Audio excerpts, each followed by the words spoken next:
Akwụkwọ Abụ nke Abụ isi nke mbụ. Abụ nke Abụ nke dịrị Solomọn. Ya were nsụtụ niile nke ọnụ ya sụtụ m, n'ihi na ịhụnanya gị niile dị mma karịa mmanya vaịn, mmanụ otite gị niile na-esi isi ọma, mmanụ otite nke na-esi isi ụtọ nke a wụsịrị awụsị ka aha gị bụ. N'ihi nke a ka ụmụ agbọghọ hụrụ gị n'anya. Dọrọ m, gị ka anyị ga-agbaso. Eze emewo ka m baa n'ime ụlọ ya. Anyị ga-etegharị egwu ọṅụ ṅụrịkwa n'ime gị. Anyị ga-ehụta ịhụnanya gị niile karịa mmanya vaịn. N'izi ezi niile ka ha hụworo gị n'anya. Onye ojii ka m bụ, ma amara m mma. Unu ụmụ ndị inyom Jerusalem, dịka ụlọ ikwu niile nke Kida, dịka akwa nkwụba niile nke Solomọn. Elele m anya n'ihi na mụ onwe m na-eji nji, n'ihi na anyanwụ achawo m. Ụmụ nke nne m wesara m iwe dị ọkụ. Ha doro m onye nche ubi vaịn ha niile, ma ubi vaịn nke m nwere ka m na-echeghị. Gosi m, gị onye mkpụrụ obi m hụrụ n'anya, ebe ị na-azụ igwe atụrụ gị, ebe ị na-eme ka ha makpu n'etiti ehihie. N'ihi na ọ bụ n'ihi gịnị ka m ga-adị ka nwaanyị ekpuchiri ekpuchi n'akụkụ igwe atụrụ niile nke ndị ejikọtara gị na ha? Ọ bụrụ na ị maghị, gị onye mara mma n'etiti ndị inyom, pụọrọ onwe gị so na nzọụkwụ niile nke igwe ewu na atụrụ. Zụkwa ụmụ ewu gị n'akụkụ ebe obibi niile nke ndị ọzụzụ atụrụ. Ịnyịnya m nke dị n'ụgbọala Fero ka m were gị tụọrọ gị enyi m. Ntị gị abụọ mara mma n'agịrị isi akpara akpa. Olu gị mara mma n'ihe dị oke ọnụ ahịa agara aga.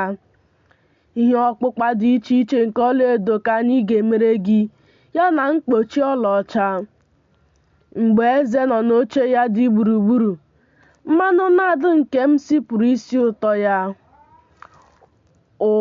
Ukwu mee ka onye ihe ya na-atọ m ụtọ bụrụ m. N'etiti ara m abụọ ka ọ na-anọ ọnọdụ abalị. Ụyọkọ nke okoko hena ka onye ihe ya na-atọ m ụtọ bụrụ m n'ubi vaịn nke En-Gedi. Lee ịmara mma enyi m, lee ịmara mma. Anya gị abụọ dị ka nduru. Lee ịmara mma, gị onye ihe gị na-atọ m ụtọ. Ee, ị dị ụtọ. Ọzọ, ebe anyị na-edina na-acha akwụkwọ ndụ. Ntughe niile nke ụlọ anyị niile bụ sida. Aga ụlọ anyị niile bụ asịsị fee. Akwụkwọ nke Eze Solomọn isi nke abụọ. Onye dị mma n'elu ugwu, ọ na-akụda ma na-akpọ nwaanyị m ruo mgbe ọ ga-abụ aha m n'etiti okooko nke ndagwurugwu, dịka okooko lili n'etiti rose nke ubi na ụmụ nwanyị, dịka osisi apụl n'etiti osisi ọhịa. Otu ahụ ka onyinyo ama m dị. Obi m dị ụtọ ma nọdụ ala, kpọbata m n'ime ụlọ nchekwa. Mkpụrụ ya dịkwa ụtọ n'ọnụ m. O mere ka m ṅụọ iko ma jiri apụl kasie m obi, n'ihi na obi dị m ụtọ. Aka ekpe ya dị n'okpuru isi ya, aka nri ya dịkwa n'ime ụmụ nwanyị Jerusalem. Site n'aka mgbada na-akwado m, nye unu iwu, unu ụmụ ehi na ụmụ ele nke ubi, ka unu ghara ime ya ihe na-atọ ya ụtọ. Ọ bụ njem na-akpali akpali, ka unu ghara iteta. Lee, ọ na-abịa, na-awụlikwa elu n'ugwu ma na-awụlikwa elu. Onye ebere m dị ka nwa ehi ma ọ bụ nwa ehi. Lee, ọ na-eguzo n'azụ mgbidi anyị, na-ele anya n'oghere ifufe, na-egosi onwe ya site na ihe ndị eji ekpuchi oghere. Onye na-emere m ebere kwuru okwu ma hụ m n'anya bịakwa, n'ihi na ọ gwara m sị, bilie ezigbo m, lee, oge oyi agafeela, mmiri ozuzo agbanweela ma laa. Okooko osisi na-apụta n'ụwa. Oge eruola ka nnụnụ na-abụ abụ. A na-anụkwa mkpu mbe n'ala anyị. Osisi fig ewetala mkpụrụ fig ya dị ogologo. Osisi vine na obere mkpụrụ ya na-esikwa isi ụtọ ya. Bilie enyi m pụọ. Nwunye m, onye nọ n'ọgba nkume n'ebe nzuzo nke ụlọ anụ ụlọ, gosi m ọhụụ gị ka m nụ njem gị, n'ihi na njem gị dị ụtọ, anya gị dịkwa mma. Obere nkịta ọhịa ndị na-ebibi osisi vine, n'ihi na osisi vine anyị nwere obere mkpụrụ vine. Onye m hụrụ n'anya bụ nke m, abụkwa m nke ya. Ọ na-azụ anụ n'etiti okooko lili. Ruo mgbe chi ga-abọ, onyinyo ga-apụkwa laghachi enyi m dịka ele maọbụ nwa ehi n'ugwu Beta. Akwụkwọ nke Eze Solomọn, isi nke 3. Achọghị m onye m chọrọ n'abalị n'ime mkpụrụ obi m. Achọkwara m ya, mana emere m ya. Ugbu a, m ga-ebili gagharịa n'obodo ahụ na n'okporo ámá na n'ebe niile, chọọkwa onye m chọrọ ya. Mana mgbe m tinyere ya anwụrụ ọkụ, mkpụrụ obi m chọrọ, achọtabeghị m ya. Unu ndị nche ndị na-agagharị n'obodo ahụ hụrụ m onye m gwara okwu. Unu ahụla onye mkpụrụ obi m chọrọ. Agara m ebe dị anya site n'ebe ha nọ. Ahụrụ m onye ọ na-achọsi ike. Ekuru m ya. Ahapụghịkwa m ruo mgbe m kpọbatara ya n'ụlọ onye ọzọ, n'ime ụlọ nke onye tụrụ ime m. Nye unu iwu, ụmụ nwanyị Jerusalem, n'akụkụ nne mgbada na n'ele nke ubi, ka unu ghara ịkpali ma ghara ịkpọte nwanyị m ruo mgbe ọ ga-amasị ya. Onye bụ onye si n'ọzara na-apụta dịka ogide eji mee na frankincense na ihe na-esi isi ụtọ niile dị n'ahịa. Lee ihe ndina ya, nke bụ Solomọn, gbara ya gburugburu, bụ ndị ikom 60 siri ike site n'etiti ndị dị ike nke Izrel. Ha niile ji mma agha, ma mara agha onye ọbụla nwere mma agha ya na apata ụkwụ ya. Ya mere onwe ya ụlọ eze osisi maka egwu abalị. Eze Solomọn Lebanon, o ji silk mee ogidi ya. Mgbidi ya jupụtara na ihe ịchọ mma nke ụmụ nwanyị Jerusalem. Pụtanụ ụmụ nwanyị Zayọn, hụnụ eze Solomọn ka o kpuwere ya okpueze nke nne ya kpubere ya n'ụbọchị agbamakwụkwọ ya na n'ụbọchị obi ụtọ ya. Akwụkwọ nke egwu Solomọn, isi nke 4. Gị onye hụrụ n'anya, lee, mara mma. Anya m dị ka anya nkịta, lee, ị mara mma n'etiti mkpọchi gị. Ntị gị dị ka ugwu Gilead, eze gị dị ka ewu na-eche nche site n'igwe atụrụ, dịka igwe atụrụ nke ebe a na-asa akwa. Onye ọbụla n'ime ha na-enye atụrụ n'usoro. Ụmụ ejima na-amụ nwa, ọ dịghịkwa onye na-amụ nwa. Egbugbere ọnụ dị ka briar na-ada ada. M ga-eme ka ụgwọ ahụ mara mma. Okwu gị mara mma. Akwa isi gị dị ka akwa uhie. Akwa isi gị dịkwa ka mkpụrụ pomegranate. Empel dị n'ime gị. Olu gị dị ka ụlọ elu David nke e wuru maka nchebe. 1,000 ọta na ihe mgbaru ọsọ niile nke ndị dị ike na-ekokwasị na ya. Ara gị abụọ dị ka ụmụ ewu abụọ na-ata nri n'etiti okoko lili. N'ụbọchị ahụ, onyinyo ga-abụrụ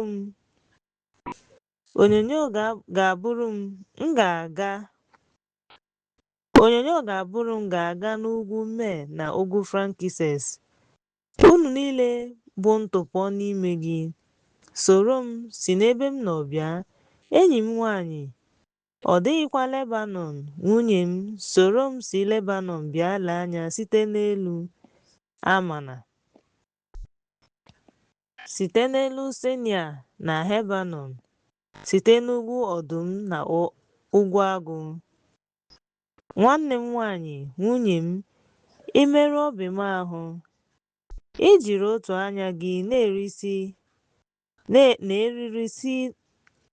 isi n'olu gị merụọ obi m ahụ. Nwanne m nwanyị, nwunye m, lee ka ịma mma gị si dị. Ogwe aka, lee ka ịma mma gị si dị mma karịa mmanya vaịn na na ụtọ nke ihe na-esi ísì ụtọ gị niile. Egbugbere ọnụ gị, nwunye m, daa dịka mbọ nsọpụrụ. Nsọpụrụ na mmiri ara ehi dị n'okpuru ire gị. Isi uwe gị dịkwa ka ihe na-esi ísì ụtọ nke Lebanọn. Nwanne m nwanyị, nwunye m, dịka ubi agbara ogige, dịka isi iyi mechiri emechi na isi iyi emechiri emechi. Osisi gị dị ka ubi mkpụrụ osisi pomegranate nwere mkpụrụ osisi dị ụtọ, dịka ubi saphire nke spikenard nke Europe, saffron, calamus, cinnamon, osisi frankincense niile, myrrh, aloes na ihe ọkụkụ kachasị mkpa.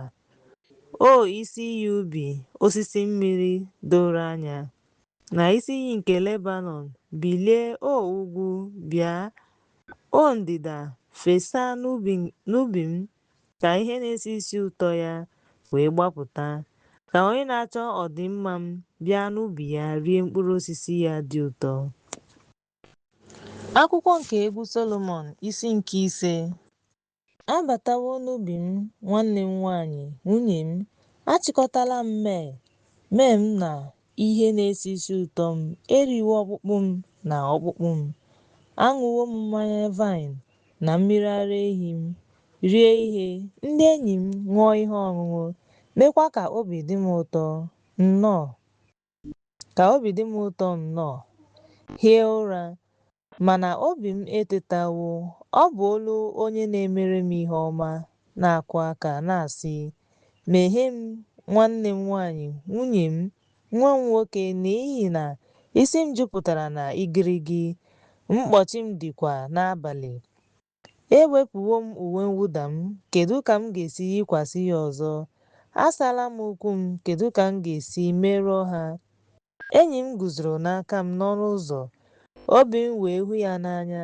Ebiliri m imeghere onye ọbịa m, aka m wee mepụta mee. Mkpịsị aka m nke mee dị ọcha n'aka mmanya ahụ meghere nye onye ọbịa m, mana onye ọbịa m apụọla. Ọ nwụọla. Obi m gbawara mgbe ọ na-ekwu okwu. Achọkwara m ya, mana ahụghị m ya. Akpọrọ m ya, mana ọ zaghị m. Ndị nche na-agagharị n'obodo ahụ hụrụ m, ha tiri m ihe ma merụọ m ahụ. Ndị nche nke mgbidi ahụ napụrụ m obi ike m. Ana m enye unu iwu, ụmụ nwanyị Jerusalem, ọ bụrụ na unu ahụ onye ọbịa m, gwa ya na agha agwụla. Unu ndị kacha mma n'ime ụmụ nwanyị, gịnị ka uru unu bara karịa ndị ọzọ na-emere unu ihe ọma? Gịnị ka uru unu bara karịa nwanyị ọzọ, onye unu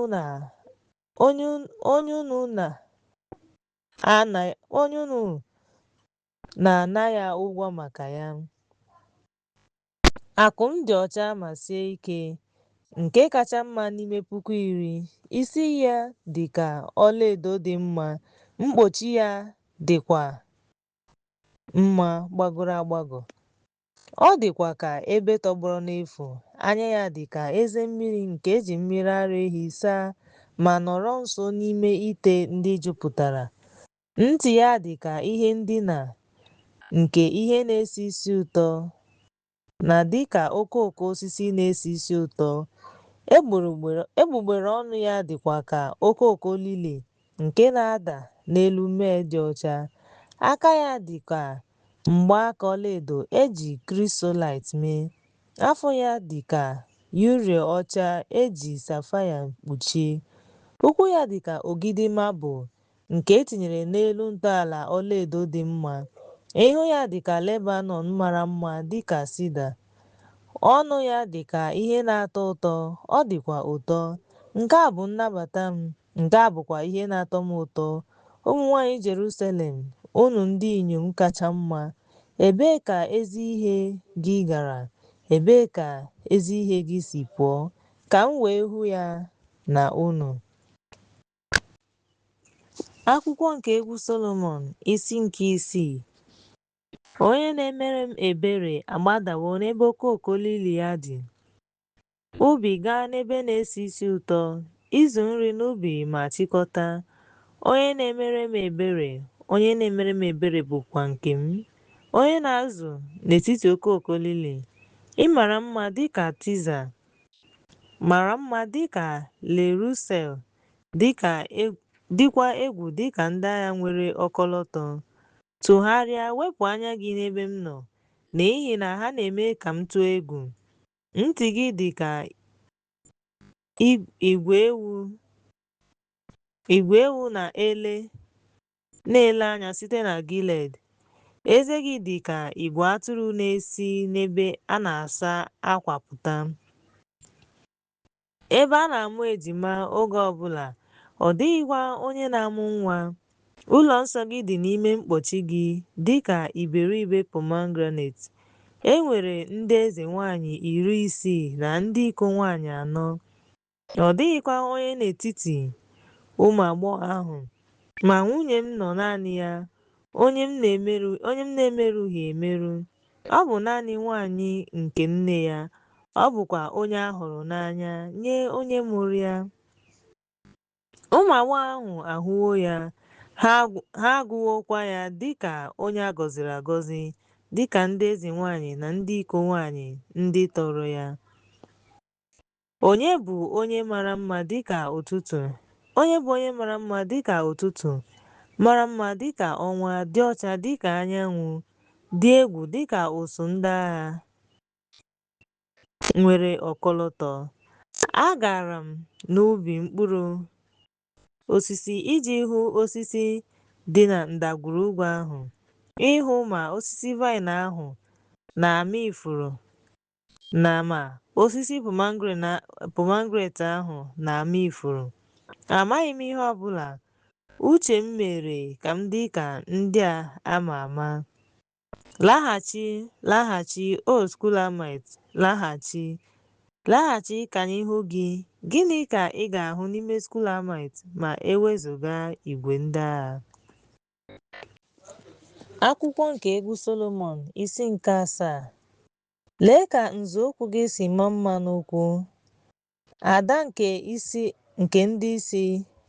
Ihe ịchọ mma nke apata ụkwụ gị dị ka ihe ịchọ mma. Ọrụ nke apata ụkwụ bụ aka onye ọrụ aka. Akpụkpọ ahụ gị dị ka iko gbara gburugburu nke na-enweghị ihe oriri.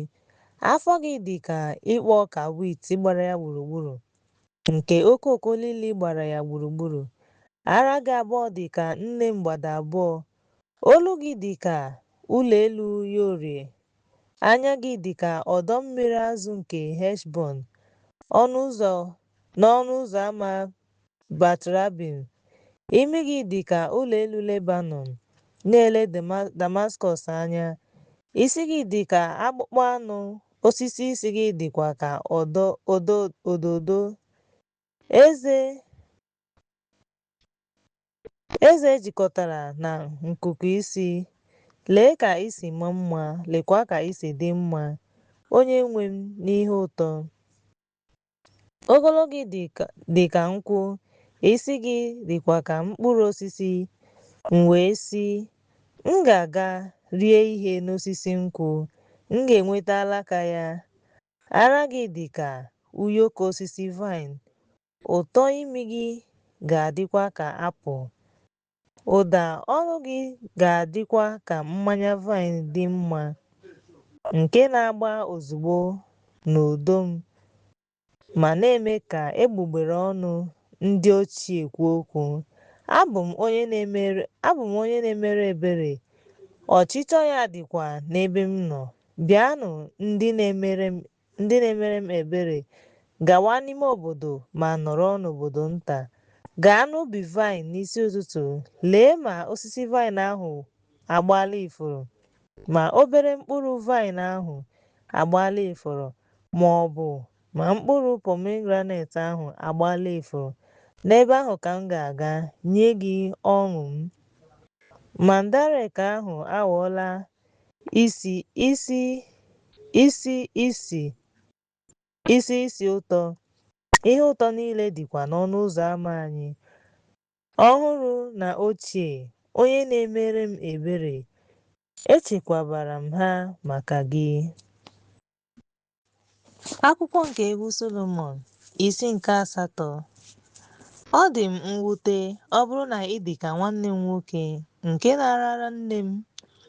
Achọrọ m ịchọta gị n'ezi, achọrọ m igbu gị ka ha wee ghara ịkpọ gị asị. Ga-ahapụ gị ma kpọga gị n'ụlọ nne m. N'ebe ahụ ka ị ga-ezi m ihe. M ga-emekwa ka ị ṅụọ mmanya vaịn na-esi isi ụtọ na mmanya pomegranate ọhụrụ. Aka ekpe ya ga-adị n'okpuru isi m, aka nri ya ga-ejidekwa m. Mmiri dị ukwuu enweghị ike imenyụ agụụ. Ide mmiri enweghịkwa ike ka ọ ghara ịdị ire. Ọ bụrụ na mmadụ enye ihe niile dị n'ụlọ ya maka ọṅụ, ha ga-enwe mwute nke ukwuu. Anyị nwere obere nwanne nwanyị, onye na-enweghị ara. Gịnị ka anyị ga-emere nwanne anyị nwanyị mgbe ọ na-ekwu maka ya? Ọ bụrụ na ọ bụ mgbidi, anyị ga-ewulite ya ụlọ elu sik. Ọ bụrụkwa na ọ bụ ili, anyị ga-eji oke osisi sida chebe ya. Abụ m mgbidi, ara m dịkwa ka ụlọ elu n'anya ya. M dị ka onye na-achọta udo. Solomọn nwere ubi vaịn na Baal-Hamon. O nyefere ubi vaịn ahụ n'aka ndị nche. Onye ọbụla wetara puku iberibe sik maka mkpụrụ ya. Ma ubi vaịn m, nke bụ nke m, dị n'ihu m. Gị Solomọn bụ 1,000 mkpụrụ ọlaọcha, 200 bụkwa nke ndị na-echekwa mkpụrụ ya. Gị onye bi n'ubi, ndị enyi m nụrụ olu gị ka m nụ ya. Ndị enyi m nụrụ olu gị ka m nụ ya. Onye na-emere m ebere, gbapụ ma dịka ele maọbụ nwa na-ezisa ozi n'elu ugwu ihe na-esi isi ụtọ.